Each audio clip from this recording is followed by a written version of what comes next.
Assalamualaikum warahmatullahi wabarakatuh.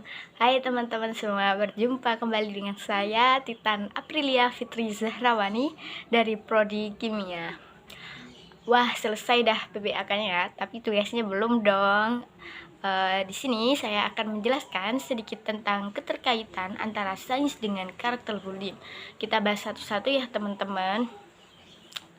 Udah banyak sekali nih ya perkembangan sains di zaman sekarang ini, dari obat-obatan sampai bahan lainnya yang dulu kita gak tahu, yang namanya mikroskop itu untuk memperbesar makhluk hidup, bahan nuklir itu apa, bahan peledak itu apa ya, dan ada juga senjata biologis loh. Nah, apa sih peran sains dengan karakter building ini? Kenapa sih penting sekali sains dengan karakter building ini? Yuk simak video sebentar ya.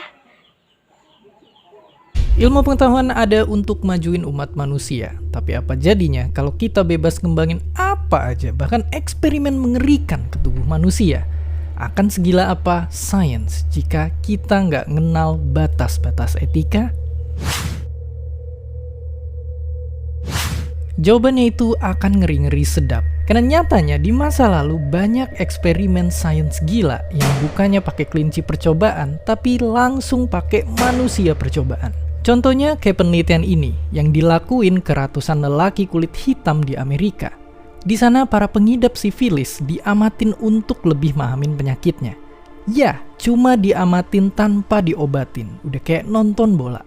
Dan penelitian ini yang harusnya jalan cuma beberapa bulan, parahnya malah ngaret sampai 40 tahun. Dan ini pun dilakuin tanpa adanya persetujuan dari para pesertanya. Hasilnya, selain banyak yang menderita, ratusan lainnya itu meninggal sia-sia. Dan itu baru satu. Ternyata masih ada banyak penelitian lain yang dengernya aja tuh bisa bikin merinding. Tapi yang lebih parah dari yang tadi contohnya adalah yang berhubungan sama si om-om berkumis kotak ini. Bukan yang kerjaan yang ngelawak. Karena di masa kejayaannya, Hitler dan para dokter bawahannya ngejadiin para tawanan perang sebagai objek dari berbagai eksperimen gila. Mulai dari maksa nyuntikin bakteri penyebab tipes, ngebikin ribuan orang jadi mandul, sampai nyuruh para tawanan buat ngerasain kondisi di atas awan tanpa suplai oksigen. Saking kejamnya perbuatan itu, dunia sains pun setelah itu nganggep penelitian di sini jadi aib. Bahkan setelah itu lahirlah berbagai perjanjian internasional yang tujuannya untuk nyegah para ilmuwan yang gak bermoral biar gak main ke laboratorium lagi. Oke, eksperimen-eksperimen tadi emang bikin ngeri dan gak manusiawi. Tapi terus, apakah percobaan yang ngelibatin manusia itu emang gak dibolehin sama sekali?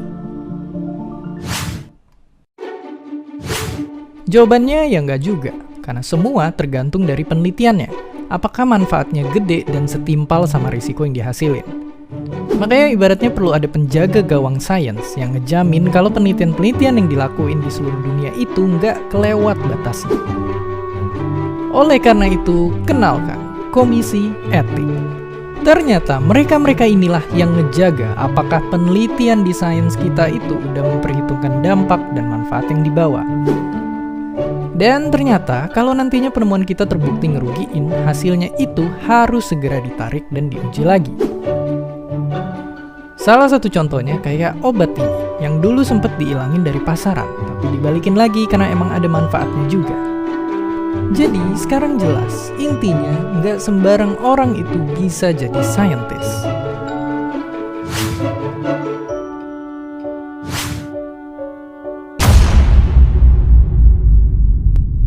Kini, aku adalah kematian, sang penghancur dunia. Itulah kutipan yang muncul dalam hati Oppenheimer waktu nyaksin hasil karyanya sendiri, bom atom. Sekarang kita jadi tahu kalau peneliti itu nggak bisa asal-asalan bikin penemuan tanpa merhatiin yang namanya etika.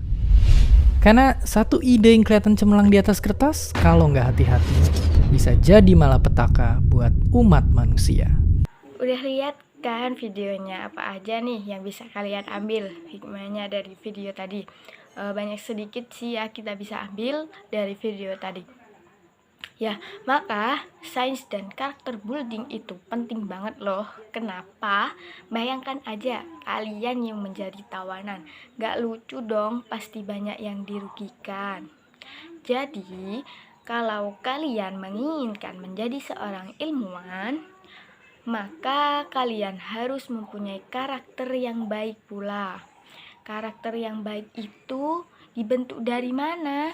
Ya, yang pertama, karakter bisa dibentuk dari lingkungan sekitar, baik dari lingkungan sekitar.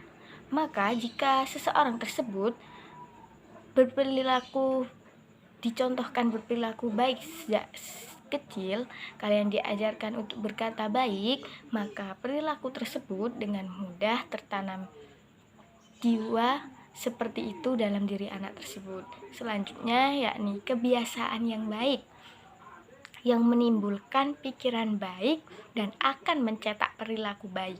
Jadi kalian harus terus berpikir positif, gak apa-apa mengeluh tugas, tapi buahnya akan manis pula besok. Ilmu tanpa karakter itu sama kayak tong kosong. Buat kalian yang ingin mengembangkan materi atau konsep, harus tahu dan bisa bagaimana konsep yang harus dilakukan, dan agama pun mendukung perkembangan teknologi dengan terus berpedoman agama dengan menjalankan apa yang dianjurkan dan menjauhi apa yang tidak diperbolehkan. Untuk kalian penerus sains dan ilmuwan, semua sudah bisa dikembangkan kan? Dan semua sudah memfasilitasi dari agama dan juga pemerintahan. Dan jangan lupa karakter building yang baik ya. Sekian dari saya, kurang lebihnya mohon maaf. See you next time. Wassalamualaikum warahmatullahi wabarakatuh.